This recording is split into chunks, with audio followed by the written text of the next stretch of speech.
She turned down the most powerful man in the city. Not because she was reckless. Because she was the only one in that building who understood what power actually costs. And he was the only one watching close enough to see it. Before we get into the story, don't forget to subscribe.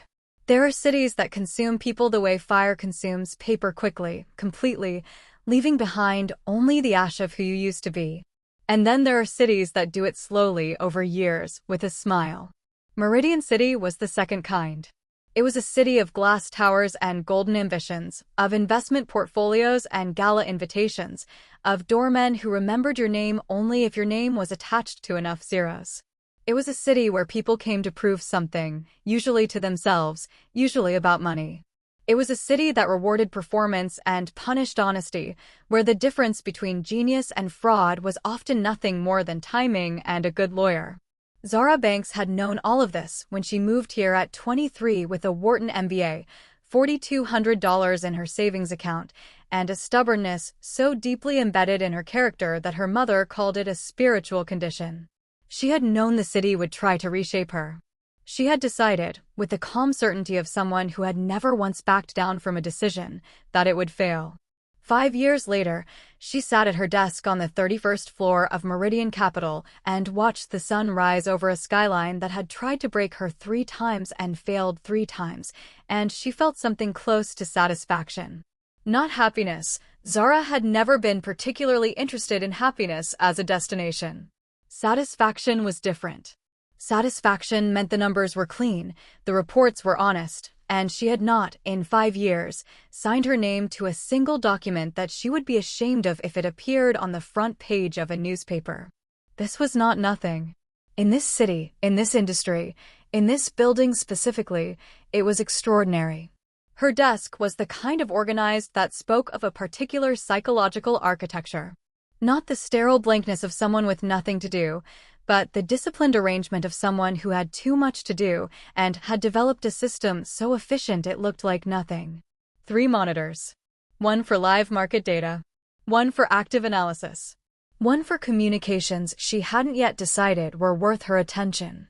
A coffee cup, black, no sugar, always from the same place 2 blocks away because the building's coffee tasted like ambition diluted with regret.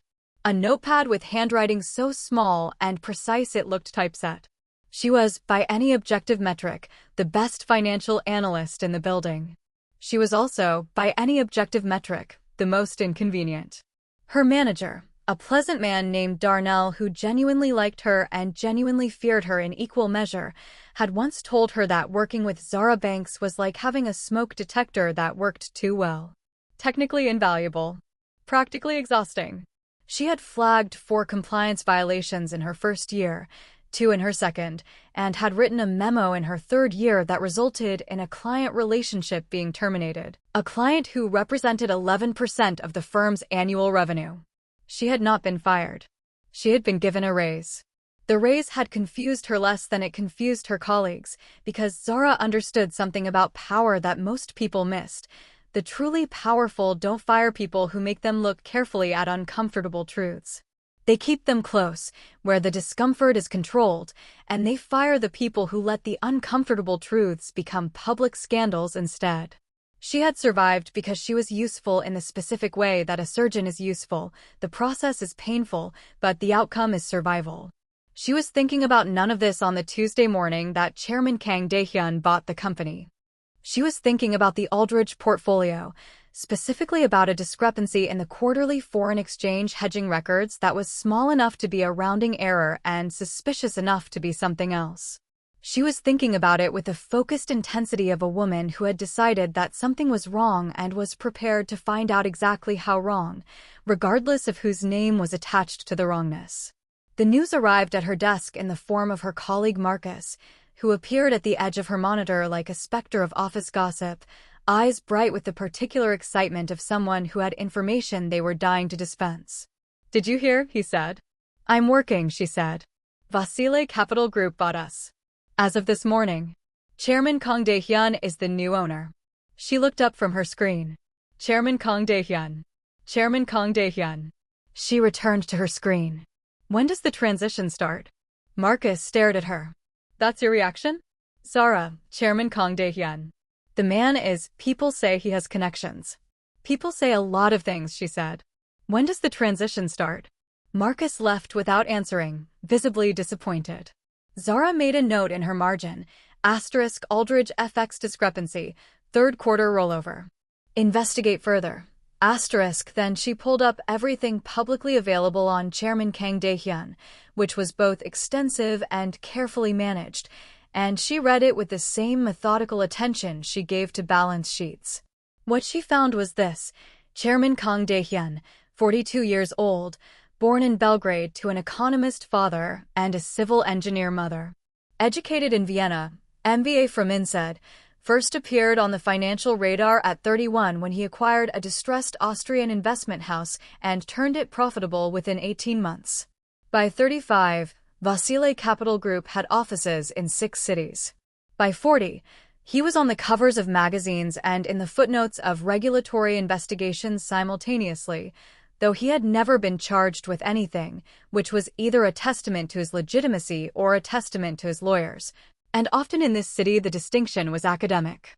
He was known for 2 things: absolute precision and absolute coldness. Former employees described him in terms that sounded like descriptions of weather: unpredictable pressure systems, sudden drops in temperature, an atmosphere in which you were never entirely sure if the storm was coming or had already passed. He had been married briefly in his mid-30s, a union that lasted 22 months and produced no children and no public acrimony, which somehow made it more unsettling. Even his divorce had been efficient. He gave no interviews. He attended no galas. He did not appear at the charity events where the rest of the financial world performed its generosity for photographers. He had, as far as anyone could determine, no friends in the conventional sense, only allies, and the distinction mattered. Zara finished reading at 9:47 and formed 2 conclusions. First, this was a man who understood exactly what he was doing at all times. Second, the next few months were going to be interesting. She returned to the Aldridge discrepancy. He arrived at 11:15 without announcement, which was itself a kind of announcement, a demonstration that he did not need to prepare a room for his arrival because the room would simply adjust to him. He came through the lobby with 2 associates and a stillness so complete it read as a separate presence. The lobby security guard, a retired police officer named Gerald who prided himself on being unbothered, visibly straightened. Zara knew he had arrived because the sound level on her floor dropped by approximately 40% in the space of 30 seconds. The collective intake of breath from 40 financial professionals who had just registered a new apex predator in their ecosystem. She did not look up immediately. She finished the line she was writing in her notepad first. Then she looked up. He was not what the magazine photographs had suggested. Photographs of Chairman Kang Dae-hyun always seemed to catch him in a moment of calculated stillness that read as posed. In person, the stillness was simply what he was, not a performance, but a condition, as natural to him as breathing. He wore a charcoal overcoat over a dark suit with no tie, which in this building was a declaration: I do not dress for your comfort. He was taller than she had estimated from photographs. His face was angular and precise, with the kind of bone structure that looked like it had been designed for a specific purpose, like a piece of equipment. His eyes moved through the room with the unhurried efficiency of someone cataloging resources. They were gray, not the romantic gray of novels, but the functional gray of winter pavement, carrying information without sentiment. They landed on her for 3 seconds. Not 2. Not 4. 3, which was long enough to register but short enough to deny. Then they moved on.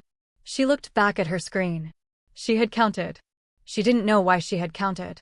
Her colleague Brianna, who sat 2 desks away and served as the floor's primary intelligence network on matters of office politics and human behavior, appeared at her side within 60 seconds of Chairman Kang Dae-hyun's departure toward the executive elevator.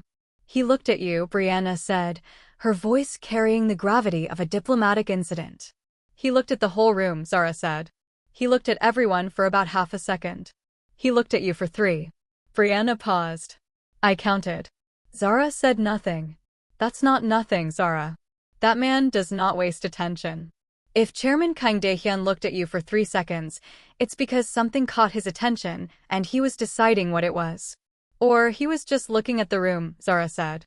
Brianna gave her the look that meant you know I'm right and you're choosing to ignore it. Asterisk, he looked at you like he was reading a document he hadn't seen before. Zara thought about this for exactly long enough to file it and moved on. The summons came at 11:58, a message from the new owner's assistant requesting the analyst team in conference room be at noon. No agenda. No context. No indication of whether this was an introduction or an audit or something else entirely. Zara arrived at 12:01, which was not a power play but simply the amount of time it took her to save the Aldridge file, collect her notepad, and walk down the hall at a normal pace. The room was already half full. She chose a seat on the left side, second from the end, good sightline to the door, not directly in the center of attention. Close enough to the window that the light would hit anyone speaking from the head of the table directly in the eyes if they weren't prepared for it. She noticed that she had chosen this seat strategically and then noticed that she was being strategic, which was worth noting. Chairman Kang Dae-hyun entered at 12:03. His associates took positions against the wall. He sat at the head of the table and did not introduce himself, did not make the customary speech about being excited to join the team and looking forward to building on the foundation of excellence, etc., etc.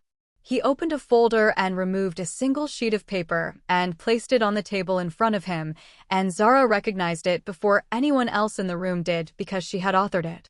The Harmon Portfolio Quarterly Analysis. Her signature at the bottom, 3rd of December, 4 months ago. Who wrote this? He said.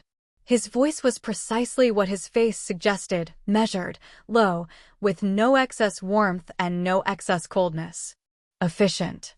The room was quiet. Her colleagues were doing the collective calculation of whether the question was a compliment or an indictment, and in the absence of tone to guide them, they erred towards silence. I did, Zara said. He looked up.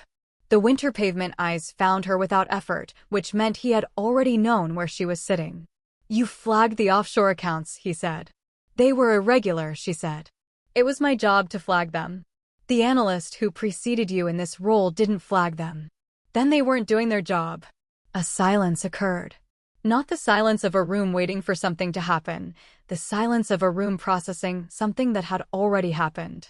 One of his associates shifted almost imperceptibly. Chairman Kang Dae-hyun himself did not move. You're aware that those accounts were connected to our largest client at the time, he said.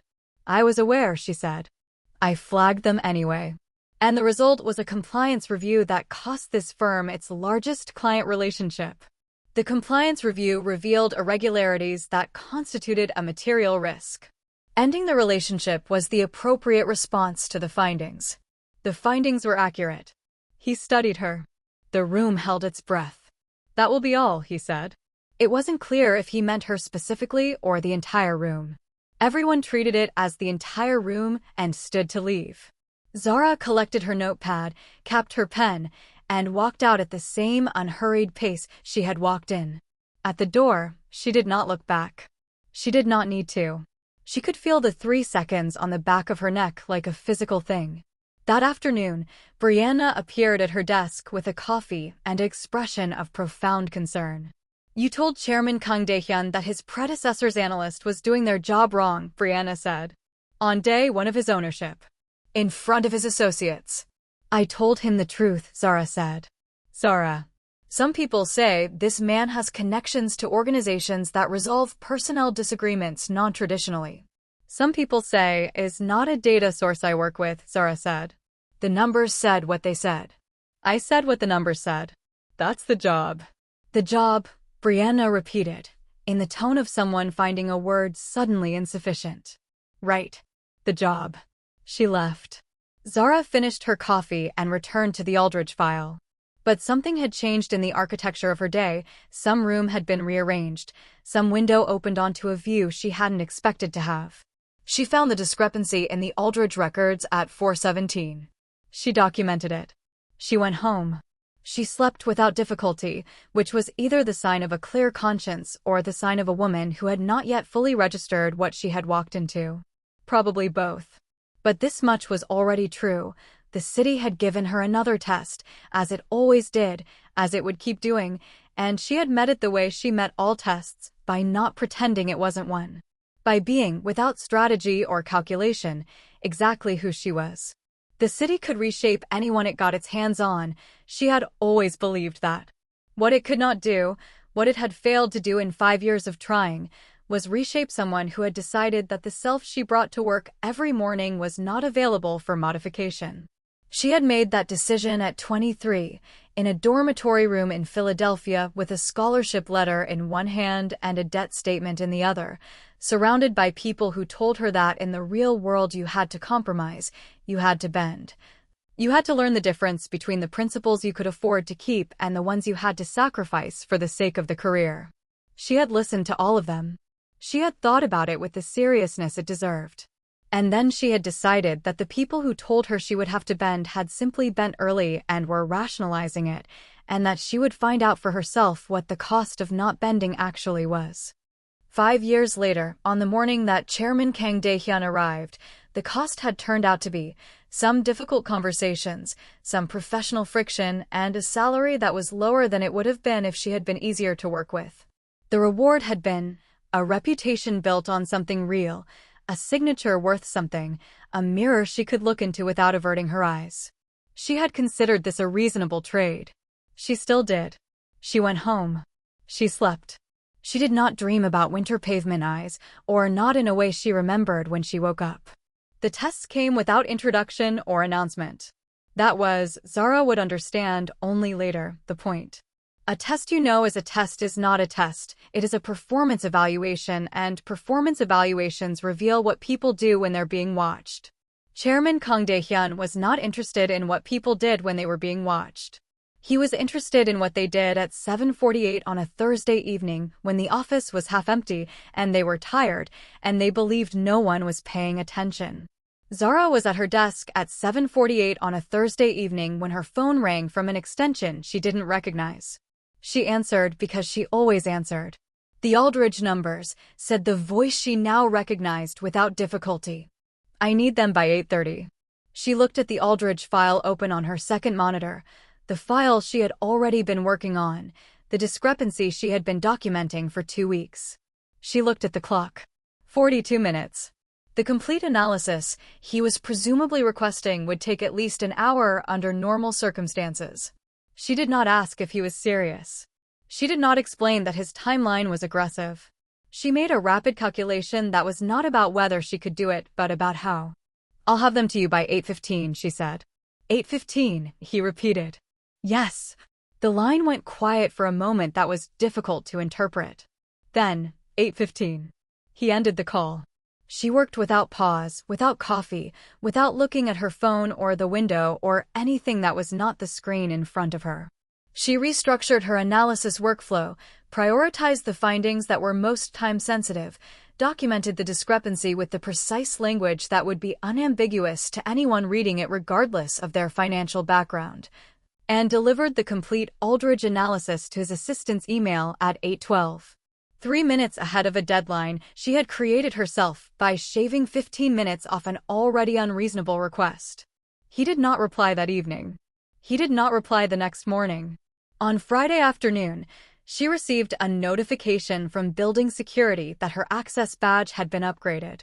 She now had clearance to floor 40, which was the executive level, which meant she could now walk into rooms where decisions happened rather than rooms where decisions were explained after the fact. She filed this information away. She did not mention it to Brianna, who would attach significance to it, and she was not yet ready to think about what significance it might warrant.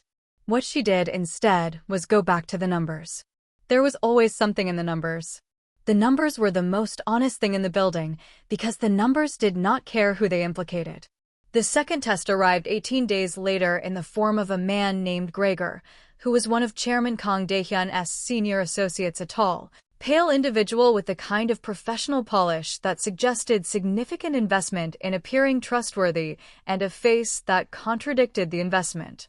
He appeared at her desk on a Tuesday morning with a leather portfolio and a carefully neutral expression, and the manner of someone delivering a request so routine it barely warranted mentioning, which was, in Zara's experience, always the manner of someone delivering a request they knew perfectly well was not routine. Mr. Vasile needs you to reclassify the Dominion Holdings revenue, Gregor said, opening the portfolio to a specific page with the practiced gesture of a man who had made this kind of request before. Move it from Q4 into Q3. The board deck goes out tomorrow and the Q3 gap is a liability we'd like to address. Zara looked at the page. She read it. She set her pen down with the precise quietness of someone making a deliberate choice. The Dominion Holdings revenue was earned in Q4, she said. The timing is flexible. It's a classification question. It's not a classification question. The revenue event occurred in Q4. The contract was executed in Q4. The payment was received in Q4. Moving it to Q3 would misrepresent the timing of revenue recognition, which is an accounting standards violation. Gregor smiled the smile of a man who had encountered this kind of resistance before and had techniques for dissolving it. The board deck is a presentation document, not a formal filing. We're talking about framing. We're talking about the numbers that board members will use to make decisions, Zara said. If those numbers give them a false picture of when revenue was generated, that's not framing. That's misrepresentation. I think you might be overthinking. I'm thinking about it at exactly the right amount, she said. She picked her pen back up. My answer is no. I won't reclassify it, and I won't sign off on a deck that shows it reclassified. The smile that Gregor had been wearing developed a structural fault. You understand, he said, his voice dropping half a register, who you're saying no to. It was meant to land as a threat. She received it as information. I understand who I'd be saying yes to, she said. The answer is still no. She returned to her screen. Gregor stood at her desk for 3 seconds, she counted, because she always counted, and then left without speaking further. She heard his footsteps recede down the corridor, heard the low sound of a conversation beginning somewhere behind closed glass, and she did not turn to look. She had said what there was to say. The position was clear. There was nothing to add. What she felt, in the quiet that followed, was not fear and not triumph. It was something simpler and more durable than either, the clean, specific feeling of having remained herself under conditions designed to make that difficult. The same feeling she had felt on 11 other occasions in this building over 5 years, and on several dozen occasions before that, and which she had come to recognize as the truest measure she had of her own character. Not what she planned to do. Not what she said she valued. What she actually did when the pressure was real and the cost was visible and the easy path was right there, lit up, available. She turned back to her work. Later that day, she would discover that a version of the board deck went out without the reclassified numbers. The gap remained, reported accurately. 2 board members sent concerned emails. Chairman Kang Dae-hyun replied to both within the hour with detailed explanations of the gap and a forward-looking analysis that made the honest number look like a strategic decision rather than a shortcoming. She did not know, at the time, that he had been watching the entire interaction through an update from Gregor. She did not know that after he received Gregor's report, he had typed a single word to himself in a private document he kept for this purpose. Good. She would not know any of this for weeks. What she knew was that she had said no, and the world had not ended, and the numbers remained honest, and she went home at 6:30 and made pasta and slept well. The third test was the most sophisticated and the most cruel, because it came from a direction she had not fortified against. It came through a client who used Chairman Kang Dae-hyun's name like a weapon. Marcus Webb was the kind of man who had been told yes for so long that the experience of being told no had become physically disorienting to him. He managed 3 pension funds representing the retirement savings of approximately 40,000 individuals, which gave him a numerical authority he exercised freely and a moral authority he exercised not at all. He had the handshake of a man who had spent 40 years in rooms where handshakes close things, the suit of a man who understood that clothing was communication, and the eyes of a man who had learned very early that the right combination of charm and implied threat could get him through most doors. He arrived for the quarterly review meeting at 2 p.m. on a Wednesday, declined the offered water, and cut through the usual preliminary conversation with the efficiency of someone who considered preliminary conversation attacks. I need you to adjust the risk modeling on the Eastbridge Fund, he said, within 4 minutes of sitting down. Soften the volatility projections. Zara had the Eastbridge file in front of her. She had been working on it for a week. She knew exactly what the volatility projection said, and she knew exactly what the word soften was asking her to do. Soften them how, she said, though she already knew. The quarterly report goes to the pension trustees next week. The projections as they stand make the fund look like it's carrying more risk than the trustees are comfortable with. He smiled with the practiced ease of a man who had learned to make demands look like requests. I need the picture to look more stable. The picture is what it is, Zara said. The projections reflect the actual risk profile of the underlying holdings. Projections are modeling choices, Marcus said. You choose different assumptions, you get different output. I'm asking you to make different assumptions. You're asking me to make assumptions designed to produce a less accurate picture of fund risk. I'm asking you to make assumptions that don't unnecessarily alarm trustees who don't have the financial literacy to contextualize volatility figures correctly. She looked at him steadily. The trustees of those pension funds represent 40,000 people's retirement savings. My job is to give them an accurate picture of the risk those savings are carrying. If the picture alarms them, the appropriate response is to address the risk, not to change the picture. His smile faded incrementally, like a light on a dimmer. I spoke with Mr. Vasile this morning, he said. The statement was delivered with the care of someone placing a card they expect to be a trump. He indicated you'd be able to help me with this. The oldest move in the room. She received it the same way she received all pressure, as information, not instruction. Then I'll clarify with Mr. Vasile directly, she said, her voice unchanged. But until I have that conversation, my answer is no. The projections report accurately, or they don't go out with my name attached to them. She stood, extended her hand. I'll have the accurate report on your desk by Friday. Marcus Webb looked at her hand for a moment as though recalculating something. Then he shook it, because he had been in enough rooms to know when a position had been abandoned, even if it was his own. He left without further conversation. That evening, Zara sent Chairman Kang Dae-hyun's assistant a brief message. Mr. Webb indicated that Mr. Vasile had approved a change to the Eastbridge risk modeling. I want to confirm this directly before proceeding either way. The reply came in 40 minutes, from Chairman Kang Dae-hyun's direct line, not his assistant's. I approve no such thing. Accurate report by Friday. She read the message twice. Filed it in the Eastbridge folder. Made a note in her margin. Web, escalation pattern. Watch, Then, because she was who she was, she went back to the numbers. What Brianna saw. It was Brianna who connected the pattern first, because Brianna had the gift of watching people without appearing to watch them, a skill that in most industries would be considered surveillance, but in an office environment was called good social intelligence. They were in the break room on a Thursday morning 3 weeks after the Marcus Webb meeting, and Brianna had the look on her face that she got when she had been thinking about something for long enough that she had stopped trying to talk herself out of saying it. Can I tell you something without you shutting me down immediately? Brianna said. You can try, Zara said. Have you noticed, Brianna said carefully, that every time you do something that by conventional logic should get you fired, you get promoted instead? Zara poured her coffee. What do you mean? The Harmon flag. You told him in front of his associates that his predecessor's analyst was incompetent.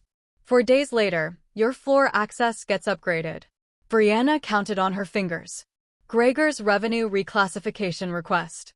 You refused. The numbers stayed accurate, the board deck went out honest, and 2 days after that, your salary review gets moved up 6 months ahead of schedule. Marcus Webb, last week, you refused to soften his fund risk numbers. You sent Roman a message questioning whether Webb was telling the truth about having approval, and Roman backed you up directly. From his personal line, Zara. Not his assistant. She stopped counting. She looked at Zara over her coffee cup with an expression that was equal parts concerned and fascinated. He's testing you, Brianna said. The words landed in the break room and sat there. He's watching how you respond to pressure, Brianna continued. Every one of those situations was a moment where you could have bent. Where bending would have been the easier choice, the safer-looking choice. And you didn't bend. And every time you don't bend, something good happens to your career. Zara drank her coffee. She was quiet in the way that she was quiet when she was thinking, not the way she was quiet when she was dismissing something. That's a significant inference from limited data, she said finally. It's a pattern, Brianna said. And you know it is, because you see patterns. It's your whole thing. The thing was, she had seen it. Not in those exact terms, not assembled into the thesis Brianna was presenting, but in the peripheral vision of her awareness. She had been noting the coincidences and filing them as anomalies. And anomalies, in her experience, were never really anomalies. They were patterns that hadn't been named yet. Why would he do that, she said. It was not quite a question. Because he's Chairman Kang Dae-hyun, Brianna said. Because he's building something, and whatever he's building apparently requires someone who doesn't break.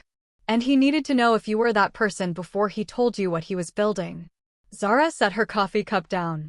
She looked out the break room window at the city below, 40,000 windows in 40,000 buildings, 40,000 versions of the same story playing out with different names.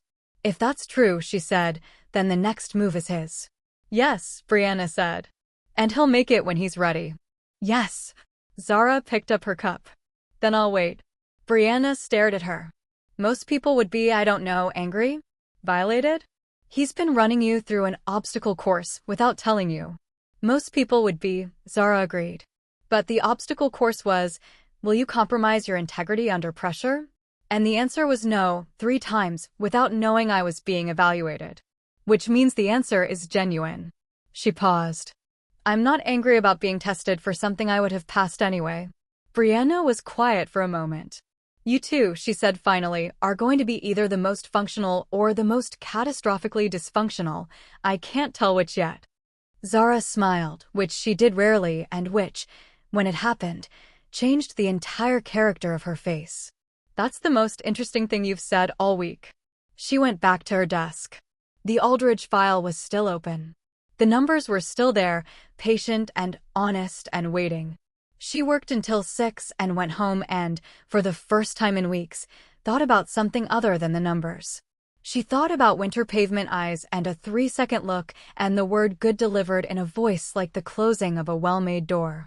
The invitation arrived on a Friday afternoon on cream-colored cardstock that had been placed on her desk while she was in a meeting, so that she returned to find it simply there, no indication of who had delivered it, no envelope.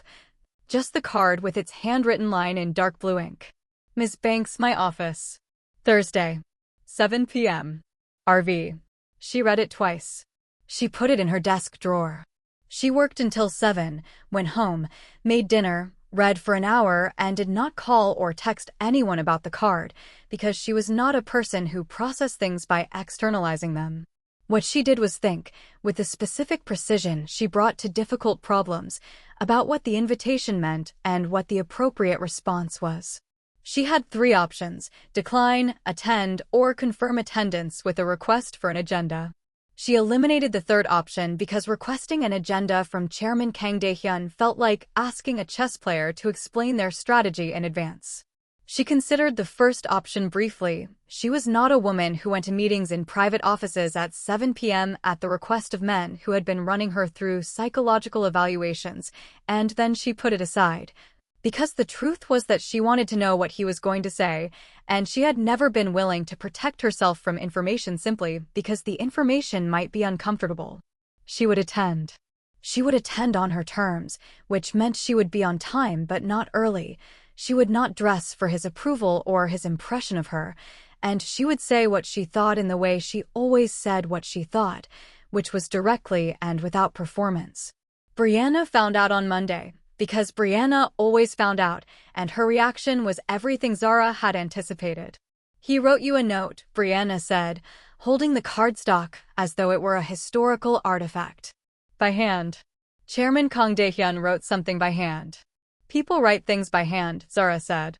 Rich, powerful, intensely controlled men who run empires do not write things by hand to junior analysts, Zara. They have assistants for that. The handwriting it's intentional. It's saying something. It's saying he wants a meeting at 7 p.m. on Thursday. In his personal office. After hours. Brianna put the card down with the careful reverence of someone returning a museum piece to its case. Do you own anything that isn't a blazer? Yes, Zara said. Better blazers. Thursday arrived with the particular tension of a day that knows it matters. She worked through the morning and afternoon with the same focus she brought to all days, which was complete, and left her desk at 6:20 to give herself time to walk the 4 blocks to the building and arrive at the lobby at 6:55. She took the elevator to floor 40, still new enough that the upgraded access felt like a fact about someone else, and found the executive corridor quiet and dimly lit, which was either atmospheric or simply the result of a building that wound down its lighting in the evenings.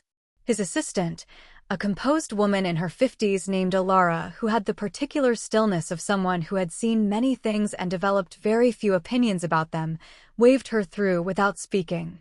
The double doors opened onto a room that was not what she had pictured.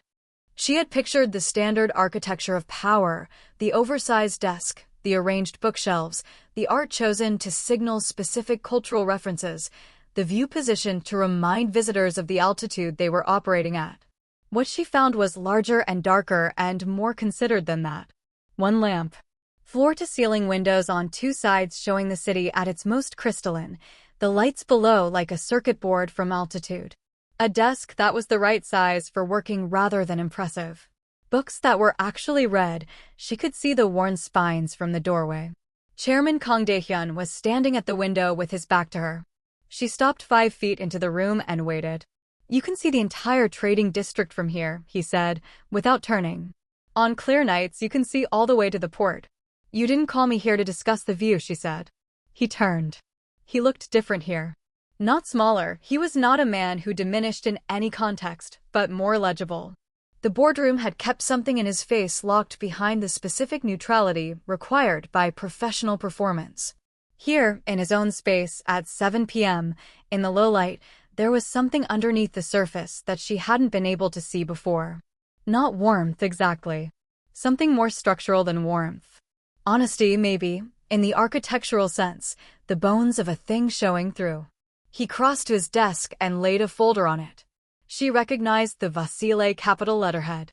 Vice President of Financial Integrity, he said. Direct report to me. The compensation is in the folder. He slid it across the desk toward her. She did not open it immediately. She looked at the folder for a moment, and then she looked at him. Tell me what the role is before I look at the number, she said. The number will affect my judgment. I want to hear the role first. Something in his face shifted. Almost nothing, a microscopic adjustment in the architecture around his eyes. She would come to understand that this was how he registered surprise, not with expression, but with a fractional rearrangement of stillness. You would oversee the financial integrity function across all Vasile capital operations, he said. Every portfolio, every structure, every filing. You would have the authority to flag, halt, or escalate any transaction you identify as non-compliant, irregular, or ethically compromised. The authority would be real, not ceremonial. You would have direct access to every system, every record, and every conversation with external partners that I have. She absorbed this. And what oversight would you have of my findings? None. The word landed in the room and sat there. Clarify, she said. I would receive your reports. I would not have the authority to suppress them, alter them, or instruct you to revise findings I disliked. The reports would be filed simultaneously with me and with an independent compliance board. If your findings implicated me, they would go to the board before they went to me. She studied him. That structure disadvantages you significantly. Yes. Most executives in your position wouldn't agree to it. Most executives in my position haven't spent 2 years trying to clean up architecture they inherited from men with fewer principles, he said. I am trying to build something that can stand in daylight. To do that, I need someone I cannot compromise, because the moment you can compromise someone who is supposed to check your behavior, you have already lost the thing you were trying to build. She picked up the folder. Opened it. Read the number. Closed it. She set it on the desk between them. I have conditions, she said. The corner of his mouth moved. Just barely. I expected nothing less. Full documentation immunity. If my findings trigger legal exposure, I am protected regardless of whose interests are affected. This is non-negotiable. Agreed. Any legacy holding that cannot survive a daylight audit, and I'll be the one deciding that standard, not your board, gets unwound on a timeline I approve. Agreed, with the provision that critically time-sensitive divestments allow for a 60-day negotiation window on timeline. She considered this. It was reasonable. Acceptable. Third, I report what I find regardless of who it implicates. Including you. Especially you. That is the point of the role, he said. I want to hear you say it. He met her eyes. Especially me. The room was quiet for a moment that had a different texture than the silences that had preceded it. This one was not tense, it was something closer to settled, the way a foundation settles when the weight above it is correctly distributed. She did not say yes yet. She had one more thing to say. She had been carrying the sentence in her chest since the moment she had walked through his door and understood, with a clarity that had nothing to do with words, what she was actually being asked to do. Not the role, she understood the role. What she was being asked to accept was a relationship with a man whose methods she did not entirely approve of, in service of an outcome she believed in a structure that required her to trust someone she had good reasons to watch carefully. She had spent 5 years making sure she did not work for men who confused power with permission. Who thought that because they could direct something, they had the right to direct it anywhere. Who mistook the absence of consequences for the presence of integrity. She was not prepared to change that standard now, regardless of the number in the folder. She looked at him across the desk, this man who had watched her and tested her and arranged situations designed to reveal what she was made of without ever asking her directly, which was either brilliant strategy or a form of manipulation. And she had not yet fully decided which, and she said the thing she had come here to say. I don't work for men who think power replaces integrity. The room stopped. It stopped in the way that rooms stop when something irrevocable has been said, when a sentence goes into the air and cannot be called back and changes the atmosphere of every space it has touched. Outside, the city continued its 40,000-windowed hum. Inside this room, there was only the lamp and the dark and the space between them and the truth she had just placed in it. She did not drop her eyes. She held his gaze with the same directness she brought to balance sheets and board meetings and every moment in her professional life when the easier path was down, and she chose the harder path of staying level. She waited. Ilara, the assistant, had gone very still outside the door she had been quietly monitoring. Gregor, who had been reviewing documents in an adjacent room and had heard the sentence through a cracked door, took an involuntary step backward. Chairman Kang Dae-hyun did not move. And then, in the silence that had become the most significant silence she had ever occupied, he smiled. It was not a large smile. It was barely a smile at all, the right corner of his mouth, a fraction of a degree, the kind of expression that on any other face would not qualify as a smile, but on his face was the equivalent of throwing open a window. His associates would compare notes about it afterward, and all 3 of them would agree. They had worked with him for years, across 3 continents, through business dealings that had tested every available measure of composure, and they had never seen him smile like that. Not at a contract signing. Not at a victory. Not at anything. Good, he said. The word came out barely above a whisper, with a weight it should not have been able to carry at that volume. He straightened slightly. When he spoke again, his voice had changed not in volume but in texture. Something in it that had been held back was no longer being held back. That was the interview, he said. She stared at him. The late requests, he said.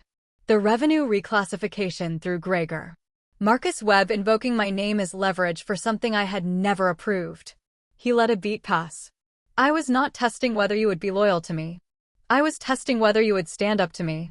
The silence that followed was a different architecture entirely. Not the silence of a standoff, the silence of a room reorganizing itself around a new truth. You constructed those situations deliberately, she said. Yes. You put me in positions where I could have been professionally damaged. Yes. Gregor could have told me I was being insubordinate and recommended my termination. He could have. He knew not to. She absorbed this. That's manipulation. Yes, he said, and the honesty of it, the complete absence of deflection, was more disarming than any argument would have been. It was necessary manipulation in service of a genuine need. I am not going to pretend those are the same thing. They're not. No, he agreed. They're not. She looked at him for a long moment. Why couldn't you simply ask me? Because what I needed to know cannot be determined by asking. It can only be determined by observing. Anyone can tell you they won't bend under pressure. Very few people don't bend. The test was the only way to know which kind of person you were. And which kind am I? He picked up the folder from the desk and held it out to her. The kind I've been looking for, he said.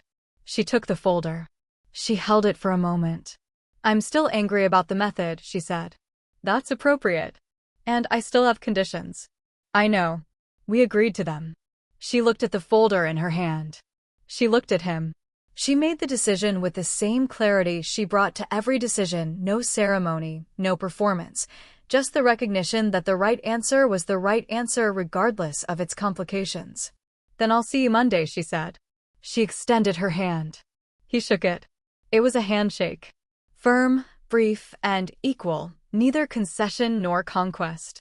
But the room felt different afterward, the way rooms feel different when something that was in potential has become actual, when a door that was closed has been opened, when a story that was building has found its first true sentence.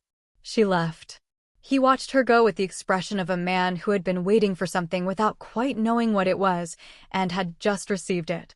She understood the full picture on a Sunday afternoon, 6 weeks into the new role, when a file appeared on her desk that had no reason to be there unless someone had put it there on purpose. It was a regulatory file. Federal seal on the cover. Several names redacted. But the firm's name visible, Vasile Capital Group. And a date on the cover letter, 18 months ago. She read it carefully. She read it again. Then she sat very still in her new office on the 40th floor. Her name was already on the door in small silver letters, and she thought about what she was holding and what it meant and what it explained. Had been approached by federal investigators. Not charged, approached, which was the distinction that mattered, the distinction you acted on before it stopped being a distinction. They had questions about the legacy architecture of Vasile Capital, about structures that predated his ownership by years, about accounts that connected back to entities that nobody who valued their professional relationships talked about in detail. He had not been complicit in building those structures. She was increasingly certain of this, not for sentimental reasons, but because she had now spent 6 weeks auditing the last 4 years of the firm's records, and what she found was a man systematically dismantling architecture that had been handed to him, unwinding legacy relationships, moving capital away from gray areas and toward things that would survive scrutiny. It was not fast enough. The federal timeline was not waiting for his divestment schedule. He needed documentation. He needed an audit trail that told a clean story. He needed someone independent enough that investigators could not credibly argue she had been influenced. He needed someone who had demonstrated, under repeated pressure, that she would not alter findings to protect the people who signed her paychecks. He had needed her. And he had tested her because a recommendation or a resume or even a reputation could not tell him what he needed to know. Only the tests could tell him that. She picked up her phone and called his direct line. He answered on the second ring. You read the Hargrove file, he said, without preamble. Yes, she said. This is about the federal inquiry. It was not a question. He heard that it was not a question. Yes, he said. You needed documentation immunity for yourself. Someone who would report findings accurately regardless of what the findings said, so that investigators couldn't argue the audit was managed. Yes. And you needed it to be someone they couldn't compromise. Someone whose record of refusing inappropriate requests was documented and clear. Yes. She was quiet for a moment.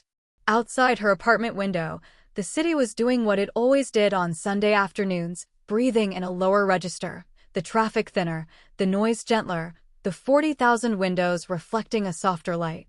You should have told me, she said. I should have, he agreed. I told you the role was genuine.